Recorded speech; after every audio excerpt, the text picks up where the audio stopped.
গোটা দুনিয়াটাই পরীক্ষা। আল্লাহ যারে পছন্দ করে বেশি তার পরীক্ষাও।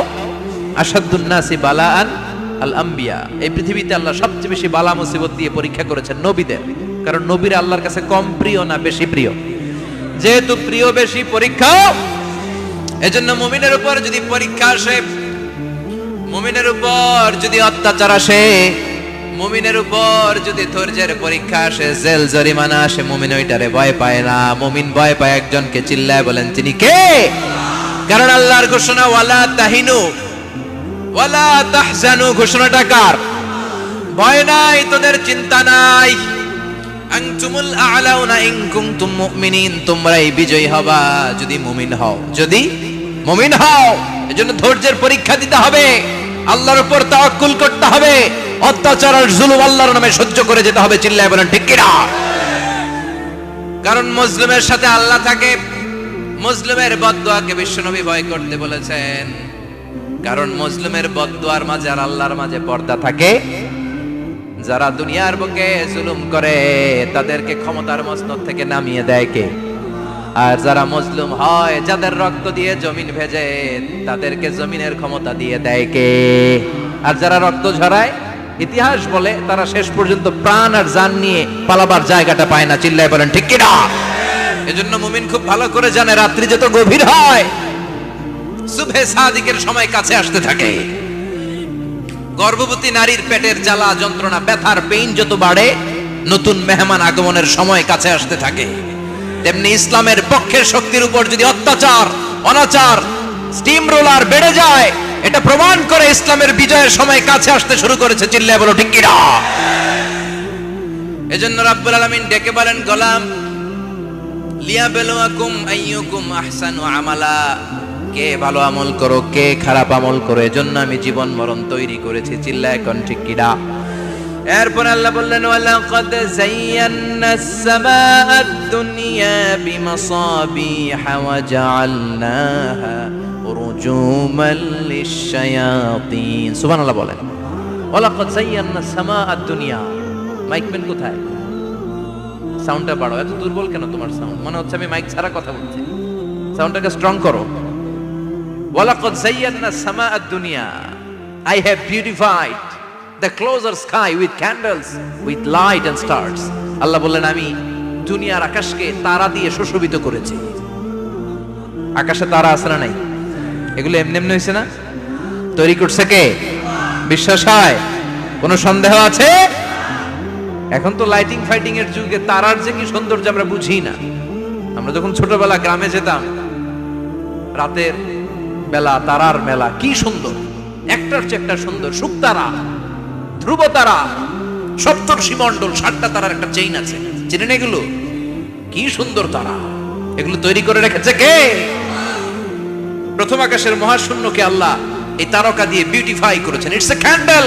আল্লাহ সাজিয়ে রেখেছেন। আমরা খালি চোখে যেটা দেখি, এটা কিন্তু আকাশ না, এটা প্রথম আকাশ নয়। প্রথম আকাশ যে কত দূরে আমেরিকার নাসার বিজ্ঞানীরাও জানে না। খালি চোখে আমরা যা দেখি, এটা প্রথম আকাশের মহাশূন্য। এর অনেক অনেক অনেক উপরে প্রথম আকাশ। এরপরে দ্বিতীয় আকাশের মহাশূন্যের স্তর শুরু, এরপরে দ্বিতীয় আকাশ, তারপরে তৃতীয় আকাশের মহাশূন্যের স্তর শুরু, তারপরে তৃতীয় আকাশ। একটার চেয়ে আরেকটা বড়। প্রথম আকাশের চেয়ে দ্বিতীয় আকাশ কত বড় বলি? আপনার হাতের আংটিটা যদি সাহারা মরুভূমিতে আপনি ছুঁড়ে ফেলে দেন, পুরো মরুভূমির তুলনায় আংটি যত ছোট, আল্লাহর দ্বিতীয় আসমানের তুলনায় আল্লাহর প্রথম আসমানটা ঠিক তত ছোট। একটার চেয়ে একটা বড়, একটার চেয়ে একটা বড়। সূর্য দেখে আমরা অবাক হয়ে যাই। 9,30,00,000 মাইল দূরে। এই পৃথিবীর চেয়ে 13 লক্ষ গুণ বড়। এটার সানশাইন, আলো আসতে পৃথিবীতে 8 মিনিট 18 সেকেন্ড লেগে যায়। আমরা মনে করছি সূর্যই বড়। আমরা বসে আছি মাইথার দিয়াতে, তাই না? এই জায়গাটার নাম কি? মাইথার দিয়া। কি খালি এতটুকু প্যান্ডেলের সমান? কত বড় মাইথার দিয়া! এই পুরো মাইথার দিয়া কোন থানায় পড়ছে? দাউদকান্দি। দাউদকান্দি হচ্ছে কুমিল্লার 16টা থানার একটা, ঠিক কিনা? 16 থানা মিলে কুমিল্লার একটা জেলা। এরকম কয়টা জেলা আছে? 64 জেলা। এই 64 জেলা মিলে আমাদের সুজলা সুফলা, শস্য শ্যামলা, ডিজিটাল বাংলাদেশ। কথা কন। আর বাংলাদেশ হচ্ছে পৃথিবীর সবচাইতে বড় দেশ। হ্যাঁ, 64 জেলা, এরপরে ছোট। যাদের অ্যাটলাস ম্যাপ নিয়ে যাদের ধারণা আছে তারা দেখবেন বাংলাদেশ এই শব্দটা লেখার জায়গাও আমরা পাই না। মানচিত্রে বাংলাদেশ শব্দটা লেখার জায়গা পায় না। ডিআরএ উঠে যায় ইন্ডিয়ার উপর, আর ডিএসএচ উঠে যায় আবার ইন্ডিয়ার উপর। মাঝখানের দুইটা অক্ষর বাংলাদেশের উপরে পড়ে। চিল্লায় বলেন ঠিক কিনা? কত ছোট দেশ, পাশের ইন্ডিয়া 20-25 গুণ বড়। ইউরোপ আমেরিকার অনেক দেশ আছে, আমেরিকায় বাংলাদেশের চেয়ে শতগুণ বড়, কানাডা কয়েকশো গুণ বড়, রাশিয়া কয়েকশো গুণ বড়। এরকম প্রায় 200 দেশ নিয়ে পৃথিবীর স্থলভাগ, আর 70% হচ্ছে শুধু পানি। এই সব মিলে আমাদের এই পৃথিবী। আর এত বড় পৃথিবীর চেয়েও নাকি সূর্য 13 লক্ষ গুণ বড়। তার মানে সূর্যই বড় না, সূর্যের চেয়ে অনেক বড় তারা আছে। সূর্যের পরে পৃথিবীর সবচেয়ে কাছের যে তারা বা স্টার, ওটার নাম হচ্ছে প্রক্সিমা সেন্ট্রাই। নাম কি? প্রক্সিমা সেন্ট্রাই। এরপরে আলফা সেন্ট্রাই এ, আলফা সেন্ট্রাই বি, ইটা ক্যারিনা, বেটেলজিউস, এরকম একটার পর একটা তারা। যেই সূর্য পৃথিবীর চেয়ে 13 লক্ষ গুণ বড়, বেটেলজিউস নামে একটা তারা আছে, ওটা সূর্যের চেয়ে 33 কোটি গুণ বড়। তার মানে কি বেটেলজিউসই সবচেয়ে বড় না? ছোট্ট একটা তারা। এই বেটেলজিউসকে খেয়ে ফেলাইতে পারে এরকম 1000 কোটি গুণ বড় সাইজের তারা আছে না নাই? এরকম কয়েক বিলিয়ন তারা নিয়ে আমাদের গ্যালাক্সি গঠিত। আমাদের গ্যালাক্সি, এটার নাম মিল্কি ওয়ে। এটার নাম কি? আমাদের গ্যালাক্সি। এই গ্যালাক্সিতে আমাদের অবস্থান। এরকম কত হাজার কোটি গ্যালাক্সি আছে আমেরিকার নাসার বিজ্ঞানীরাও জানে না। আমাদের গ্যালাক্সির সবচেয়ে কাছের যে গ্যালাক্সি, ওই গ্যালাক্সিটার নাম হচ্ছে অ্যান্ড্রোমেডা। কি নাম? অ্যান্ড্রোমেডা। আমাদের গ্যালাক্সি থেকে কেউ যদি কাছের গ্যালাক্সি অ্যান্ড্রোমেডাতে যেতে চায়, তার 2.5 মিলিয়ন লাইট ইয়ার্স সময় লেগে যাবে। কথাটা কঠিন হয়ে গেছে, আমি ভেঙে বলি, তারপরে সুবহানাল্লাহ কইবেন।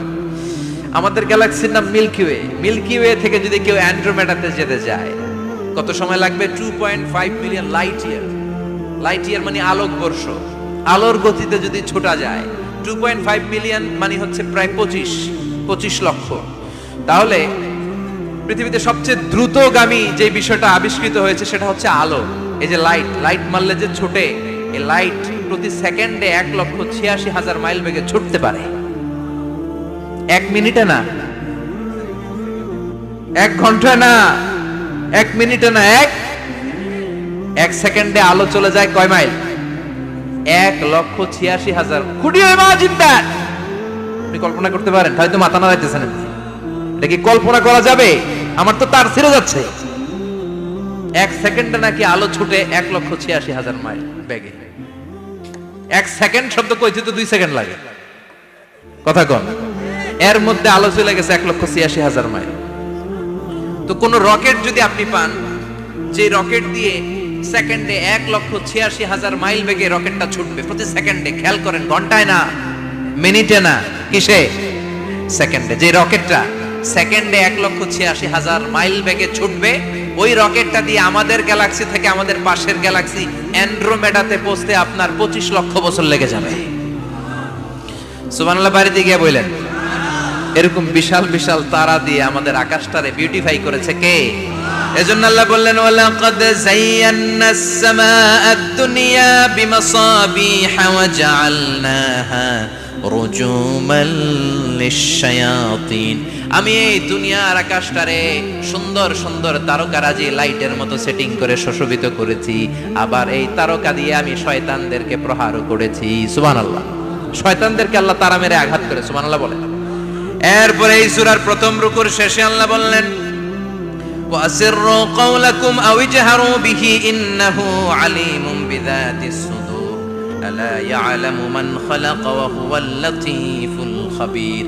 আল্লাহ বললেন, ওয়াসিররু কাওলাকুম, তোমরা যদি গোপনে কথা বলো, আও ইজহারু বিহি, কিংবা স্পষ্ট করে বলো, সব শুনে কে? আপনি যেমনি বলেন শুনবে কে? বলেনই নাই, শুধু মনে মনে ভাবছেন, শুনবে কে? সুবহানাল্লাহ কইবেন না? সাত আকাশের উপরে, আরশের উপরে তার অবস্থান, সাত জমিনের নিচে কোন গোপনতম প্রকোষ্ঠে, কোন ছোট্ট বাক্সের ভেতরে যদি কোনো পিপিলিকা নীরবে হেঁটে যায়, আল্লাহ বলে আমি ওই পিঁপড়ার হেঁটে চলার পায়ের আওয়াজটাও শুনতে পাই। এজন্য কেউ যেটা শোনে না, শোনে কে? এরপর আল্লাহ বললেন, হুয়াল্লাযী জাআলা লাকুমুল আরদা যালুলান ফামশু ফি মানাকিবিহা ওয়া কুলু মির রিজকি ওয়া ইলাইহিন নুশুর। সুবহানাল্লাহ বলেন। আল্লাহ ডেকে বললেন, গোলাম তোমাদের জন্য জমিনটারে আমি বিছানা বানিয়েছি। আল্লাযী জাআলা লাকুমুল আরদা ফিরাশা, জমিনটারে বিছানা বানিয়েছে কে? এই বিছানার মতো সমতল জমিন দিয়ে তোমরা হেঁটে বেড়াও, চলে বেড়াও, হেলে দুলে পড়ার সুযোগ নাই, ঠিক কিনা? এই যে মাইথার দিয়ে আজকের যে ময়দান, এটা যদি বিছানার মতো সমান না হয়তো বসতে পারতেন? কথা কন। এই ময়দানের প্যান্ডেলের এদিক দিয়ে উঁচা, এদিক দিয়ে গর্ত, এদিক দিয়ে নিচা, এদিক দিয়ে খাড়া, কেমন হইতো? কথা কন। কেউ আমারে দেখতো, কেউ দেখতো না, কেউ দাঁড়াইয়া, কেউ বৈশা, আছে না নাই? কিন্তু জমিনটারে সমতল বানালো কে?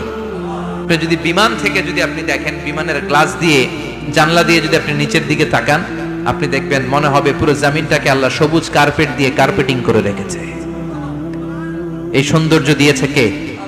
আবার রব্বুল আলামিন বলেন, জমিনটারে সমান দেখে, কার্পেটিং দেখে মনে করো না তোমরা বেঁচে গিয়েছো। আমার দেয়া বিধান আমার জমিনে যদি কায়েম করতে না পারো, এই কার্পেটিং করা জমিনের ভেতরে আযাব আছে না নাই? এই পুরো জমিনের ভেতরে আছে আগুন আর আগুন। আগ্নেয়গিরির অগ্নুৎপাত জ্বালামুখে বিস্ফোরণ করে দিয়ে গোটা বিশ্বটারে মুহূর্তে মেসাকার করে দিতে পারে কে? এজন্য আল্লাহ ডেকে বললেন, গোলাম আমিনতুম মান ফিস সামাই আন ইয়াখসিফা বিকুমুল আরদা ফাইদা হিয়া তামুর।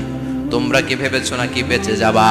আমি চাইলেই পুরো জমিনটারে কাঁপিয়ে দিতে পারি। আন ইয়াখসিফা বিকুমুল আরদ, খাসাফ মানে ল্যান্ডস্লাইড। খাসাফ মানে কি? ল্যান্ডস্লাইড, ভূমিধস, ভূকম্পন, আর্থকোয়েক, আছে না নাই?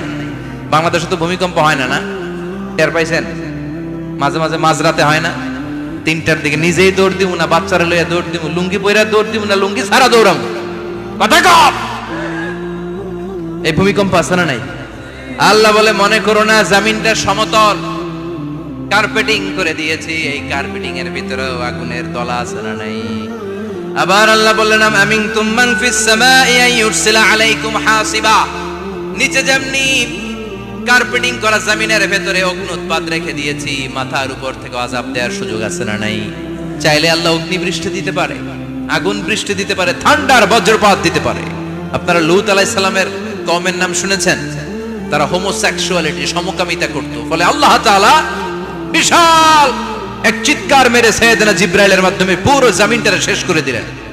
ফাজআলনা আলিয়াহা সাফিলাহা ওয়া আমতারনা আলাইহিম হিজারাতাম মিন সিজিল।